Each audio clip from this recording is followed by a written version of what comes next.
and welcome to the Fertility Conversations podcast. The goal of this podcast is to create more awareness about infertility and to provide support to people trying to conceive. Thank you for listening today, and we hope you will be encouraged. And now, here is your host, Ola.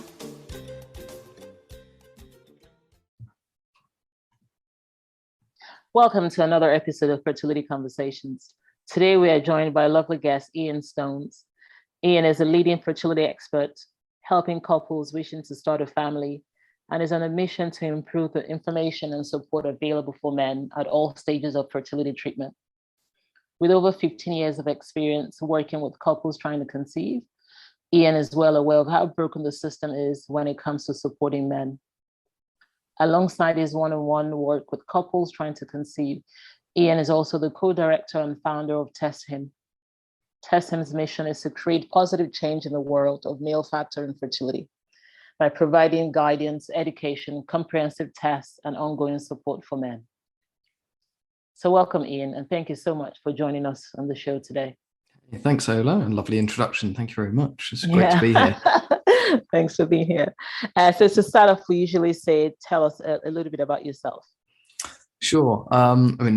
You kind of summed it up quite well there with the bio kind of intro. But my background is over 15 years now as an acupuncturist.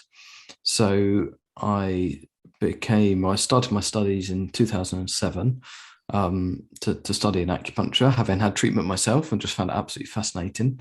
And very soon after I graduated, Zita West, who is incredibly well known now in the fertility world and certainly in the UK, was launching a kind of affiliation sort of network of acupuncturists. So she was offering a chance to join this network and to do some additional training with her and her team, which I absolutely jumped at because I was a new practitioner and learning the ropes, and went and did a 3-day training course up in Manchester with her and some of the team.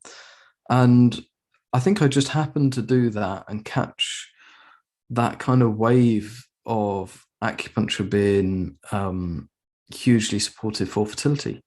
So I started seeing more and more women predominantly, and it's always been, even now, still predominantly women coming for treatment. But I started seeing more and more women coming for treatment. And I, would learn lots from them. I'd learn lots about the process and the ongoing education from Zita and her team. And that just then became my kind of specialist area, and very much love giving that support to couples around diet, lifestyle, nutrition, stress management, ongoing tests, all of that stuff within my practice. But it was actually about 3-4 years ago, probably about 4 years ago, I think now, where I was sat there. I was actually in a meeting with some other acupuncturists, and we were talking about sperm health, and I was the only bloke in the room. So it was me and all these other female acupuncturists, and so every time they mentioned the word sperm, they looked at me, and I was like, "Yes, I'm the one person in the room with sperm." But I had this light bulb moment of, hang on a minute, there's nobody really looking after the men here. What are the men getting in terms of support? And I was hearing the same thing, day in, day out in my clinical practice, that the guy's done a semen analysis, it's okay, and that's that, So I started delving around in the male fertility world and starting to learn more and get myself educated in that. And that's just kind of snowballed from there, to where I am now in terms of, launching Test Him recently, kind of co-hosting the infertility support group on behalf of the charity, and just becoming a kind of vocal, becoming a voice in the fertility world for the men. Because as I've looked into it and as I've learned so much from the guys that I work with, there's so little support, knowledge, education, testing, understanding for the guy. And this is it for me now. This is my passion. This is the thing I want to change, because it's not doing the guys any good, and it's not doing couples any good, because we need men to be properly understood, tested, and supported. So yeah, that's kind of my backstory and how I've ended up where I am now, I guess. That's amazing, and well done for focusing on the men and helping to support them, because it's so needed. Thank you. And like you said, oftentimes I've spoken to people, even couples, that say that while going through the fertility journey, a lot of investigation was done for the women, and sometimes over a year or even two, and before, doing so many invasive tests, and then checking out the man and realizing that there were probably male factor infertility. So it's taken so long to even focus on any attention on the men. So in your opinion, why is this happening, and how can changes be done when fertility investigations are being done for couples?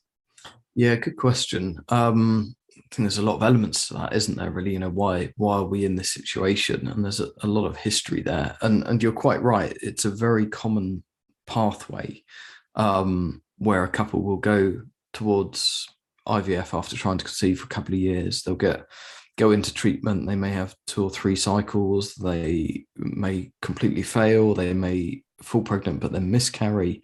And it's not until there's been several failures that somebody somewhere might, and it is a might, say, actually, maybe we should look at the sperm in a bit more detail. And then they run some further tests and find out, there's male factor as well. Yeah. And I think, here in the UK, the problem we have, so I think globally, there's an issue with, oh, crikey. I mean, well, this is so complex. Globally, we have a societal problem, I think, and a societal belief that fertility is a female issue. And that's the way it's been for a very, very long time. There's a huge lack of education around fertility awareness for both men and women. I work with women that still, in their mid-30s don't understand their ovarian reserve, or don't understand their fertility window, or their ovulation window, things like that. So we have this kind of big global societal kind of problem. Tie in that then with the kind of stigma of male infertility and the taboo nature of it, and how very hard it is for a guy to actually speak up and put his hand up and say, I've got a problem, or I am the problem here. That's really hard. So it's a very closed kind of book from that side. And then here in the UK, we have a policy problem in that when a couple go and see their GP, go and see their doctor for their initial checks, the woman is, given typically a day 2 and a day 21 blood test to check her FSH and LH levels. She's offered a scan, and offered usually slightly more comprehensive testing. The guy's offered a semen analysis, and if that comes back poor, not a lot else happens. If it comes back okay, again, nothing else happens. The only time a guy is likely to be referred on to an andrologist or urologist, a specialist in male reproductive health, is if he has no sperm in his ejaculate, which is obviously quite a serious issue that needs investigating. But nothing is done if he's suboptimal with his sperm. The pathway leads them towards IVF. And IVF in the UK is almost 100% led by gynecologists. And gynecologists are specialists in female reproductive health. Right. So, as I say, you can see there's a lot of factors to it. Policy, education, stigma and taboo, and difficulty about, for men to open up and talk about it and get the right support. Right. And what can we do to change this? Gosh. What, you and me or everybody? In general, everybody. Yeah. Okay. There's a lot that needs to happen. I think we need to make it okay for men to talk, and we need to make it okay for them to open up and say, I need help. We need to get men educated. So we need to help them understand their fertility and understand that they could have an issue, because many men are kind of naive or ignorant to their fertility because they haven't been told. So why would they know? So I think there's a lot that needs to happen around education. We need more research. Male fertility research has been lacking for a very, very long time. It's quite interesting if you look back at the history of andrology and the history of gynecology. The first gynecological society in America was formed in the late 19th century. The first andrological society was formed in the 1970s, nearly 100 years later. Wow. Yeah, isn't that bonkers? So, we're way behind in terms of male fertility research because it's not seen as an exciting part of medicine. Young doctors aren't necessarily encouraged to go into it. So we need, more in that area. And yes, we need more research and just more education across the board. Well said. And how prevalent is male factor infertility now? Because you're highlighting the fact that many men don't even realize that could be a potential problem. Yeah, quite. So 1 in 14 men globally have Wow. fertility issues. That's about 60 That's million men. It is a lot, and we all know, like, if you're in the fertility community, that club that you never wanted to join and have found yourself in, we know 1 in 6 couples struggle to conceive. But we also know that about 30% of those couples that are struggling to conceive, it is purely a male fertility factor that's involved in that. But it comes out to be about a 50-50 split, where it could be a combination of male and female, but male factor alone. And an interesting statistic that I've seen a couple of times just this week is that male factor is the leading reason that couples end up going for IVF. Wow. So it's a big problem. Yeah. We definitely need more awareness. And thank you for all that you're doing as well, for support. Thank you. And that brings us, go ahead. Well, there's a lot of people say that to me. Thank you for what I'm doing. It's like, I'm just doing what I love. I'm doing something, that I'm so passionate about, and I could do it all day, every day. And I just want to see that difference happen. I want there to be this change, because I've seen the impact it has on men emotionally, and physically, and I've seen the impact it has on couples and what women have to go through as well. So, it just seems like an absolute no-brainer to me, that this system needs to change. I'm very passionate and will spend most of this podcast on my soapbox, probably. No, and I mean, it's great what you're doing. And of course, that brings us to Test Him, which is what he's just created. So please tell us a bit about that. Yeah, well, that's the coming together of kind of three, I was going to say great minds, kind of bigging myself up there. That's not why not? Why not? Yeah. Well, all right, three coming together, 3 great minds. I'll tell you what, coming together the 3 minds. There we go. All from our own different experiences, and it's strange how life has kind of thrown us all together, really, because me and Toby, so my co-directors or co-founders, Toby Trice and Michael Close.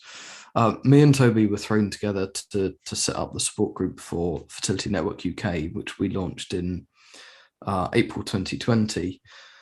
And Toby is a racing driver, and he races for fertility, so he uses motorsport as a vehicle. Excuse the pun. That's pretty cool. Yeah. To get men talking about male infertility and to get the kind of story out there in the kind of world, in the press and the media. And then that linked him to Michael, and Michael runs a pharmaceutical company, and he's got a very strong interest in male fertility and the scientific background around testing and equipment, and actually does a lot to support a lot of laboratories in the UK. And it was just one of those conversations, where, when I started getting into male fertility and started exploring it more and realized how many gaps there were, I had a conversation with Toby, and I said, look, I really want to develop my own male fertility clinic. Wouldn't it be great if we could do this somehow together? And he said, oh, yeah, let's do that, So we started having some conversations. And one of those conversations was then with Michael. And Michael was like, you know what, fun enough, I've been thinking about this as well, and I've been working on some ideas. Why don't we chat some more?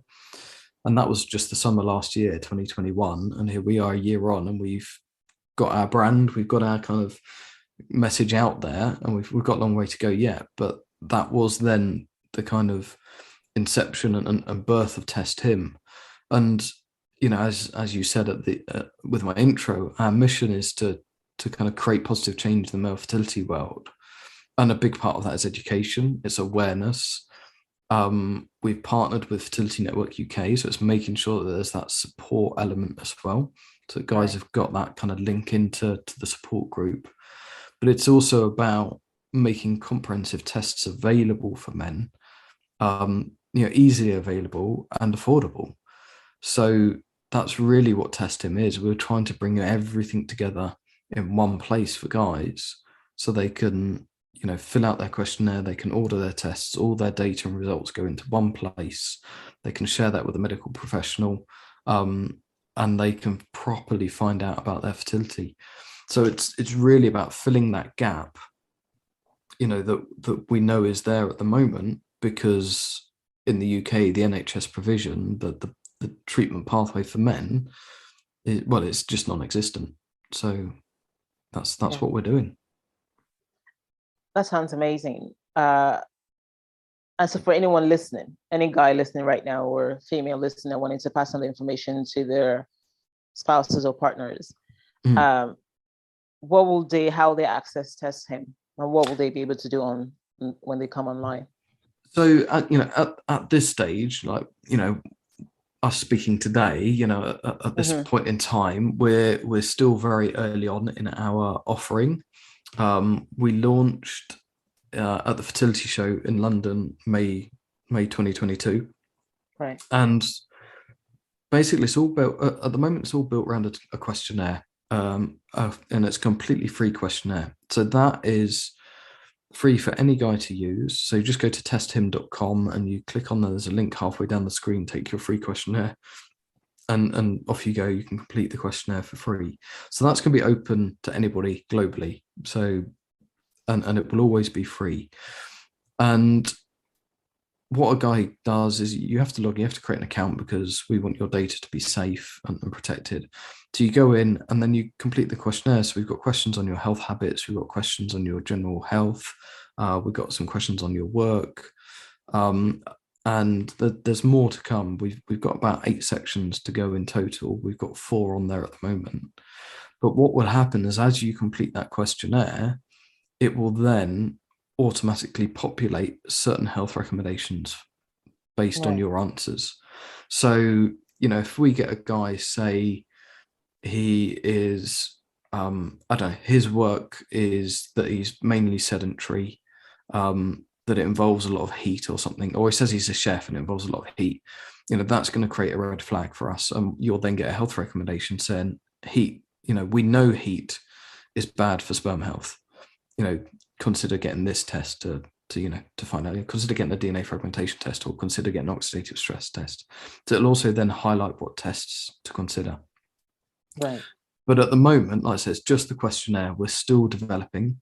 And when it comes to being able to link guys to the tests, that will initially just be a UK-based service. We want to go for global domination and kind of, change the world for male fertility testing, because we know this is a big problem worldwide. So, hopefully, if it goes the way we want it to go, then we can start rolling it out to Europe and States and Africa or wherever, Right. But the questionnaire will always be there and it will always be free. So it at least gives guys some very kind of simple, clear information as to what they should be looking for. Yeah, it's amazing, and actually gives guidance as well, like in order to see maybe suggested additional testing.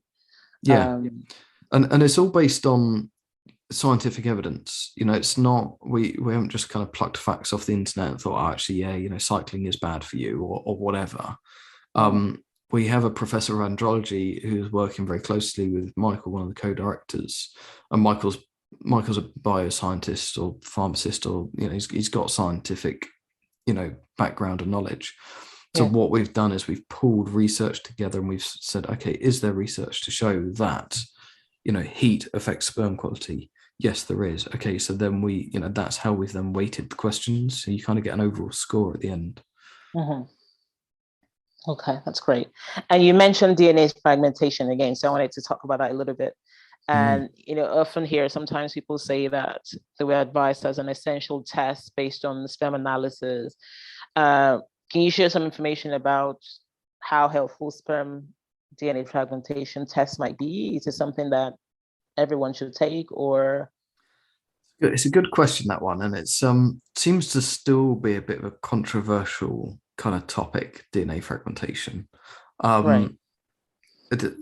because that there's several different ways of testing it. There's different tests that give different results.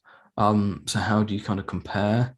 That arguably, when you do a DNA fragmentation test, it uses all of that sample. So that sample is then, you can't use it for any kind of further treatment. But in our opinion, certainly at Test Him, we believe it's a very valid and strong and worthwhile test.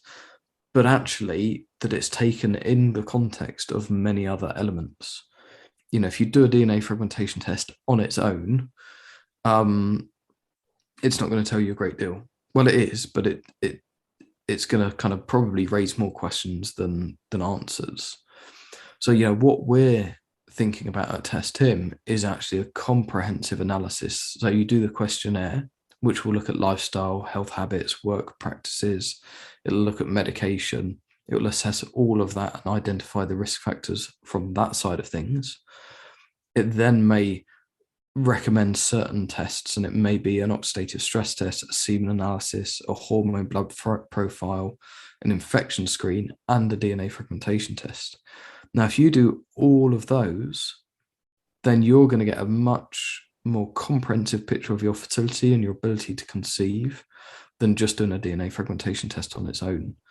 And I think the other thing you have to remember with a DNA fragmentation test is that it's an outcome sort of based test, really, much as the semen analysis is.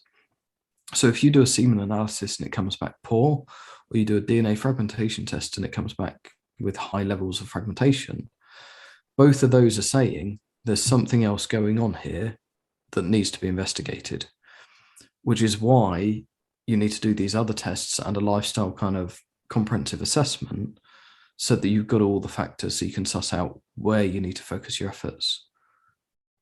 Does that make sense? Yeah, it does, actually. Yeah. And so, it's good. Yeah, go ahead. Well, because for example, if you've got somebody with high DNA fragmentation, and you look at their lifestyle audit and they are a chef, or they're a pilot, or a train driver, or a taxi driver, let's say, all of those professions involve a lot of heat, because they're either exposed to heat, say in a kitchen, or they're exposed to heat from long periods sitting. So chances are that DNA fragmentation is from a result of their lifestyle. However, it could also be from a varicocele, or it could be from an infection. So again, you still need to run those other tests to find out what the potential cause of that is. And therefore, is it treatable? Is it something that is fixable? Because there are things that can improve DNA fragmentation. Wow. It's good to, I'm so impressed by all that you're saying, because it's good to see that such comprehensive tests and options are actually available for men, because oftentimes when you hear of all this testing, it's always again on the women. So it's good to see that this exists, and that in some cases as well, if people know what is wrong, then there could be potential treatment options to make things better. And you know what? A lot of these tests have been around for a very long time. DNA fragmentation testing has been around for about 20 years. Wow. I don't know how long oxidative stress testing has been around, but that's probably been around a fair while. The awareness of things like varicocele has been around for a very, very long time, and andrology have been, andrological kind of professors and clinicians have been aware of that for a very long time as well.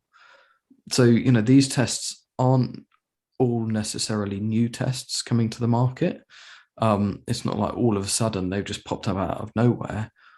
They've been there for a long time. And like a simple hormone profile, men have hormones too, and we actually have a lot of the same hormones that women have. Men need follicle stimulating hormone and luteinizing hormone to produce sperm, but men don't get a hormone check as standard. But it's a very, very simple blood test. So all of these tests are well-known, well-established tests that have been around for a long time. And what we need to do is get them out there and get men understanding why they need to have these tests, what the information means, what the treatment options are. And that comes from education and just more men doing it. Yeah. And that's why, your question is actually really, really great. And the fact that it's accessible to anyone globally, because again, it can make some suggestions, because if people are not even aware of what to do, they won't even know what could potentially be wrong.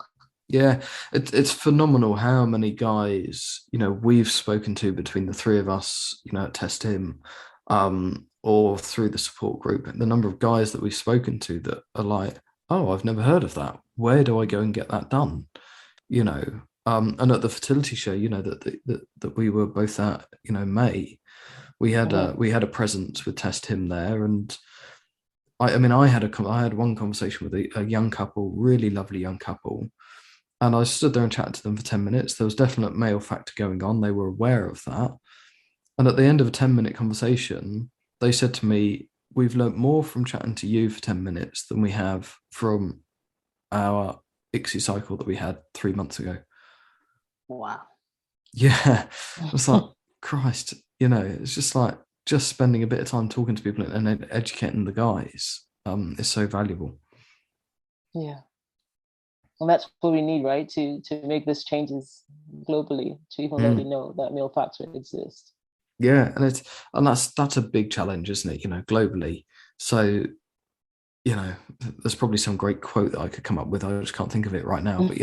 But we've just got to start small, start influencing and changing, what we can, where we can, and eventually that will, a pond, like a ripple effect in a pond. There you go. We're dropping that pebble in, and let's see how far those ripples go. But the more we get guys testing and aware of this stuff, and very importantly, is then sharing their experiences, without the shame and guilt of male factor infertility, the more that helps other men, and then it just snowballs from there, hopefully.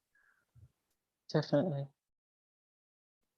And if there's anyone listening, because you like, even like the couple that noted to you, they learned so much. I've learned so much from talking to you, and I know that lots of people listening as well will feel the same way. So if people wanted to reach out to you, what would be the best way for them to connect?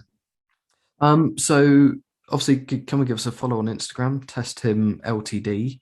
Hopefully you should find us quite easily. I'm also on Instagram myself, just Ian_Stones_.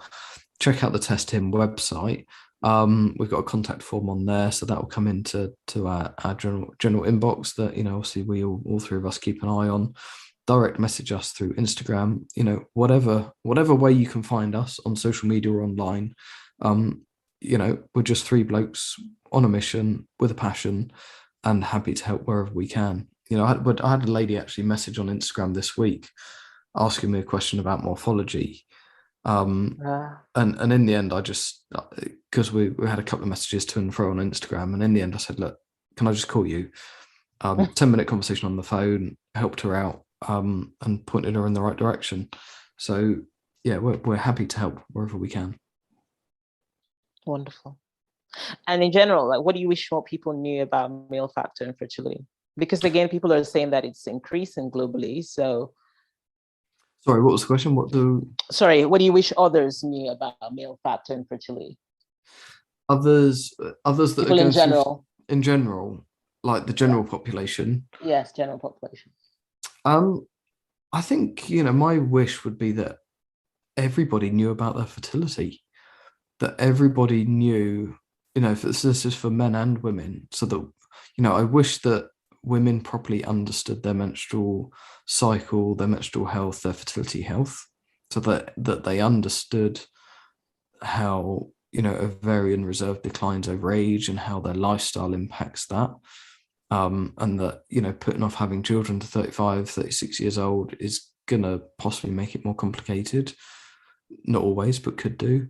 And I wish the same for men as well, that, young men in the late teens, early 20s had an awareness of their fertility and their lifestyle and how much that could affect things, and, how possibly childhood illnesses or childhood traumas or issues could have affected their fertility. And that, getting tested early on is not necessarily about having a family and trying to conceive. It's just about awareness. Like for a guy, this is the thing we've talked about, all the comprehensive tests here, and the big picture and the global issue. But actually, if we've got a guy who's 23, 24, he's got no thoughts of having a family whatsoever. He's enjoying his life. He's out clubbing, he's buying nice cars, doing whatever he wants to do, if he actually just ran a very simple, straightforward semen analysis, at least he then knows, because it could flag up problems there and then that he's like, oh, actually, I'll go and get this sorted out now, rather than in 10 years' time when, his wife or partner is on the decline with her egg reserve, and he's only then just discovering that he's got problems. I learned a fascinating fact at the fertility show that 1% of the male population are azoospermic.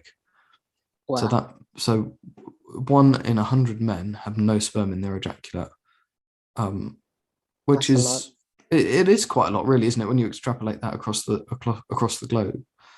So, for a guy to find that out at 2025 is still gonna be devastating, but there might even still be options, and there sometimes are for guys that are azoospermic. So yeah, what do I wish they knew?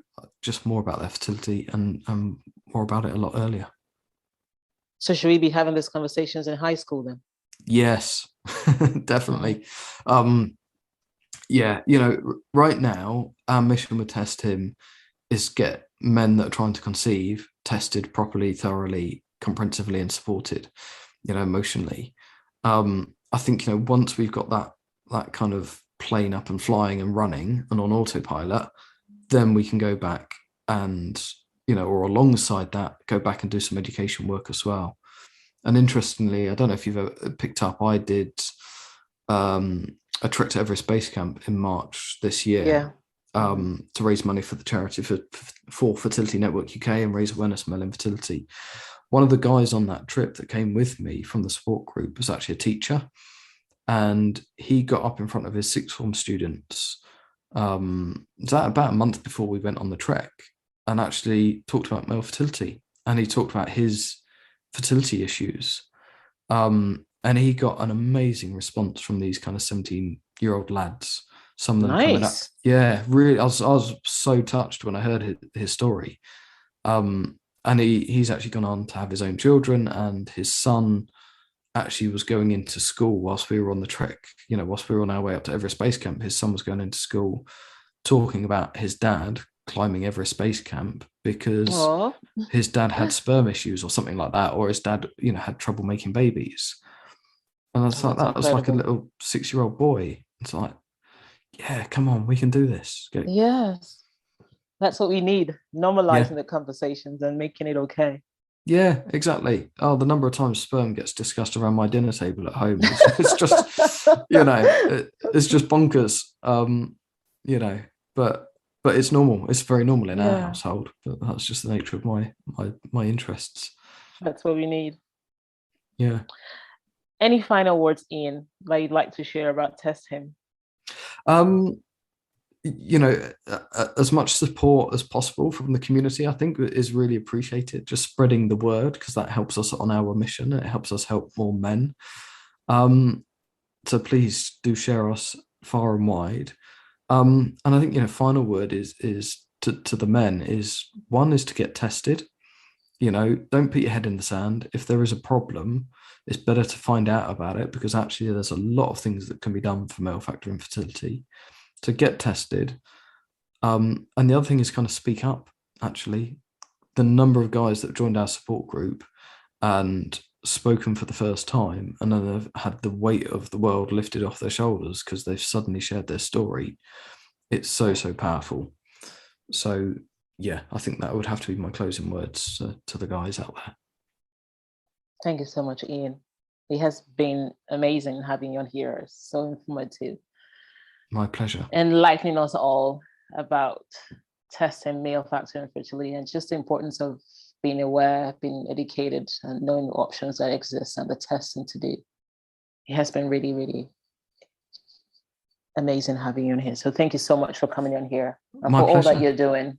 I'll say I love it, and maybe we can come back in 6 months or a year and tell you how things have progressed with Test Him, because we've got so much more to do. Definitely. And we'll keep watching and keep raising awareness about testing, because we need all our men and couples supported. And the more they're supported by testing, the more they know what to do, the better for everyone. Awesome. So thank you so much. Thank you for having me. it's been great. Lovely chat. Thank you. Thanks for joining us this week on the Fertility Conversations podcast. If you enjoyed this podcast, please give us a 5-star rating and subscribe. Follow us on Instagram at Fertility Conversations. If there are any topics you would like to have discussed, please send an email to fertilityconversations@gmail.com. Be sure to tune in next week for our next episode. Thank you again for listening. Take care of yourself and do stay hopeful.